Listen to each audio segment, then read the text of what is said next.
तो दोस्तों अभी मैं रिहंद बांध के पुल पर हूँ और इस जगह की विशेषता मैं आपको बता देता हूँ। उत्तर प्रदेश में एक प्रमुख बांध बना जिसको कहते हैं रिहंद बांध, और उसी बांध के मैं सामने हूँ अभी ये। और मुझे बहुत याद है, मैं बचपन में जब इधर से जाता था, ये कुछ ऐसा है, वैगन्स खड़ी हैं और ये रूट जो है, इसी रूट पे यहाँ पर वो ट्रेन लगेंगी जो झारखंड की ओर जाती है। हाय एवरीवन, कैसे हैं आप सब? आप सब के लिए मैं आ गया कहाँ पर पता है? ये है पिपरी, सोनभद्र और उस इलाके में ये माता का मंदिर है जो वन देवी माता का मंदिर है।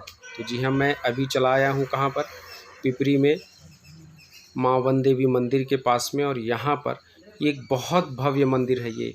आप यहाँ पर आएंगे ना तो चारों तरफ वादियाँ आपको दिखेंगी और एकदम शांति। यहाँ पर तो इतना सुकून है कि मत पूछिए, एकदम मन शांत हो जाता है।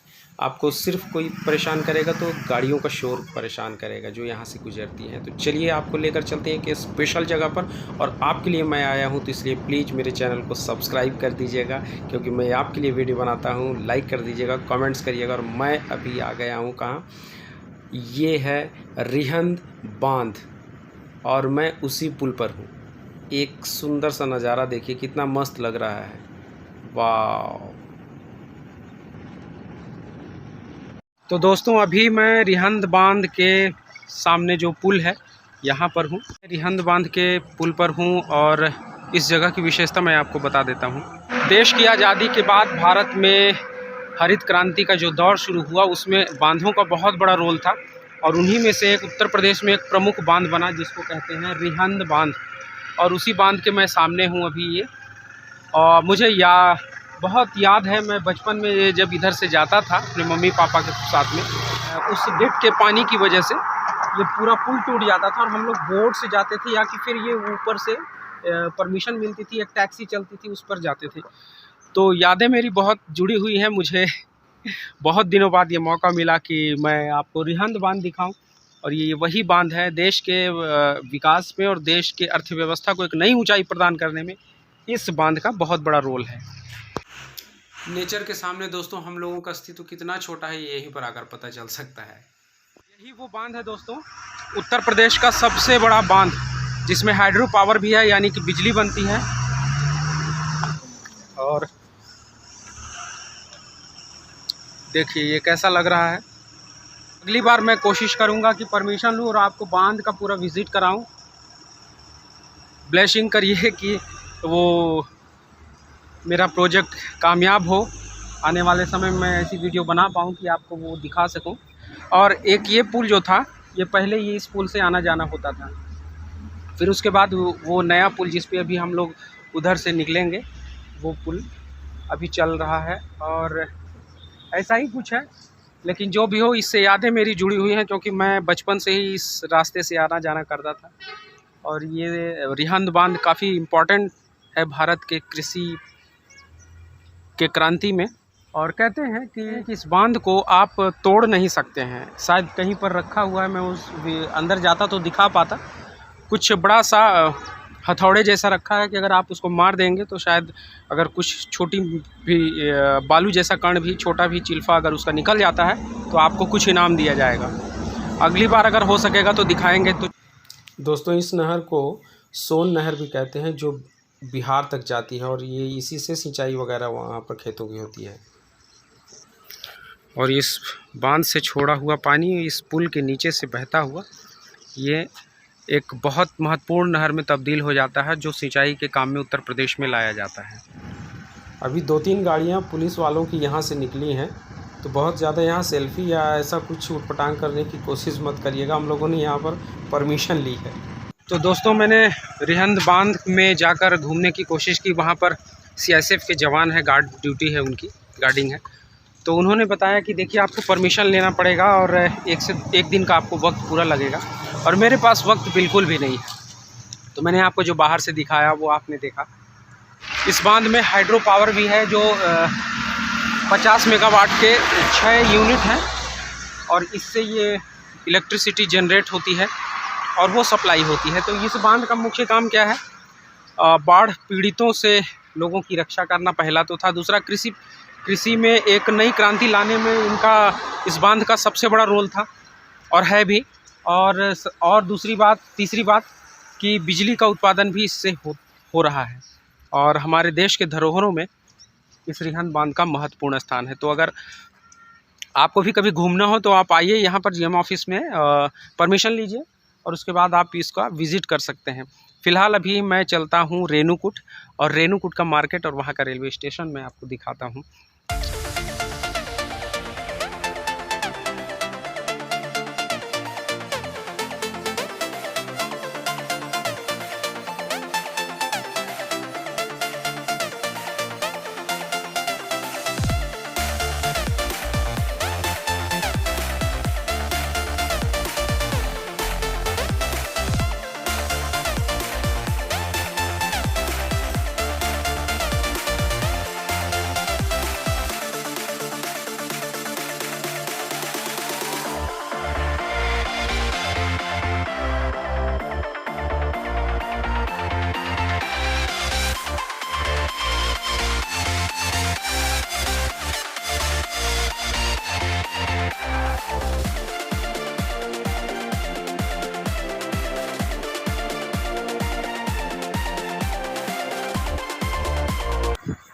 चलिए रेलवे स्टेशन के अंदर चलते हैं। और ये देखिए यहाँ पर बहुत सुंदर सा, मतलब एक ऊंचे से नीचे तक एक ढलान पे इन्होंने बगीचा तैयार करके रखा है, और उस पर रेणुकूट लिखा हुआ है। और लिखा क्या हुआ, वो कटिंग किया हुआ है उन्होंने पौधे को, बहुत अच्छा लगता है। और सीढ़ियाँ भी एकदम खड़ी ढलान पे हैं। टी स्टॉल भी इधर अभी बंद है। और यही वो दोस्तों रेलवे स्टेशन है जहाँ से हम लोग अपने झारखंड के लिए ट्रेन पकड़ते थे। अभी भी वही रूट है। तो जब मैं रिहंद बांध के लिए आपके लिए आया एक ब्लॉग के लिए, तो मुझे लगा कि मैं वो जगह भी आपको दिखाऊं जहाँ से हम लोग यहाँ झारखंड से अपने सीधी आते थे। और सीधी से जब झारखंड जाते थे तो एक ऐसा पॉइंट होता था जहाँ से हमारी ट्रेन की जर्नी एंड होती थी और यहाँ से बस की जर्नी शुरू होती थी रीवा के लिए। तो जब जर्नी यहीं पर एंड होती थी तो इससे एक विशेष प्रकार की यादें हम लोगों के साथ में है।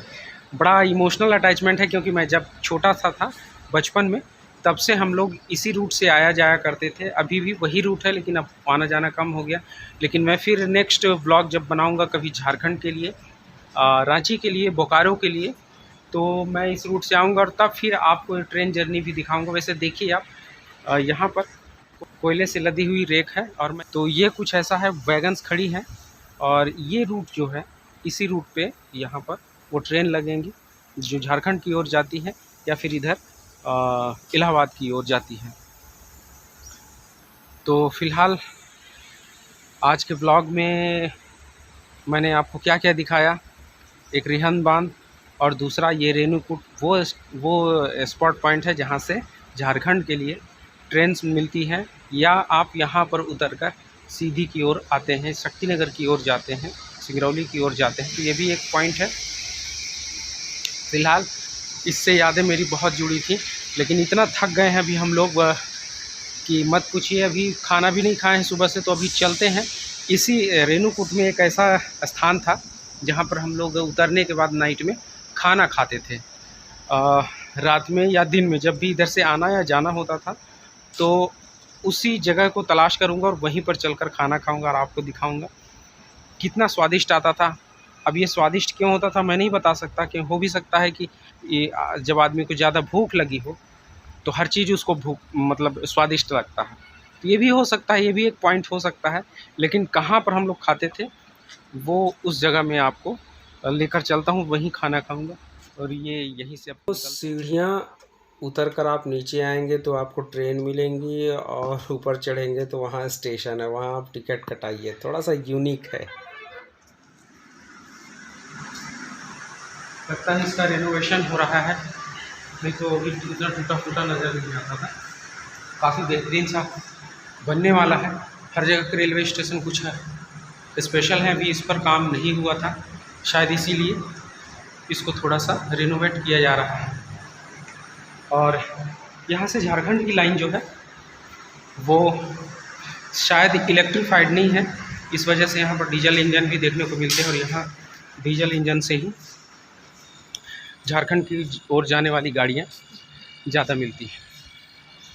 और इस रेलवे स्टेशन को भी कोल इंडिया ने डेवलप किया है। मैं कह रहा था कि इस रेलवे स्टेशन को भी कोल इंडिया ने डेवलप किया है। हम लोग काफ़ी थक गए और खाना पीना भी कहीं नहीं मिला, तो यही जूस और फ्रूट से हम लोगों ने पेट भरा है। और अगर आज का ब्लॉग आपको अच्छा लगा हो तो सब्सक्राइब कर लीजिएगा, बेल आइकन को हिट कर दीजिएगा। ऐसी अच्छी वीडियोस मैं आपके लिए लाता रहूँगा। तब तक के लिए जय हिंद, वंदे मातरम।